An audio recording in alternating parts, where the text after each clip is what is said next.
নাম? আমার নাম মোহাম্মদ বাচ্চু আহমদ। আপনার বাবার নাম? মৃত্যু হাজি আহমদ আলী আহমদ। আপনি কি করেন? আমি মঠবাড়িয়া মুক্তিযোদ্ধা সংসদের কমান্ডার হিসেবে দীর্ঘদিন যাবত কমান্ডার হিসেবে দায়িত্ব পালন করছি। মুক্তিযোদ্ধা এমাদুল হক খান সম্পর্কে কি জানেন?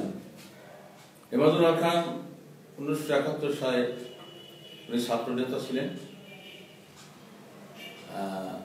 এবং 1971 সালে বঙ্গবন্ধুর মুক্তিযুদ্ধের ডাকে সে সাড়া দিয়ে সে মুক্তিযুদ্ধে অংশগ্রহণ করেন। তিনি একজন সক্রিয় মুক্তিযোদ্ধা।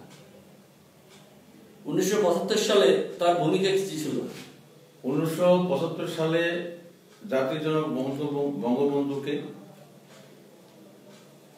মানে কুচক্রী মহল নৃশংসভাবে হত্যা করার পরে মোস্তাক সরকার যখন ক্ষমতায় আসেন তখন তার প্রতিবাদ করতে গিয়ে এমাদুল হক খান সাহেব মানে কারাবরণ করেন এবং দীর্ঘ 11 মাস উনি কারাবরণ করেন।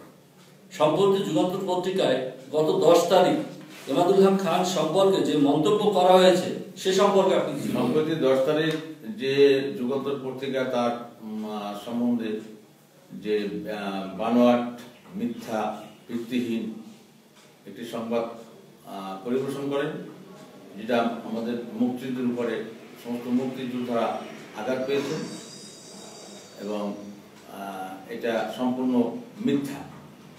আমি এর গৌর প্রতিবাদ জানাচ্ছি।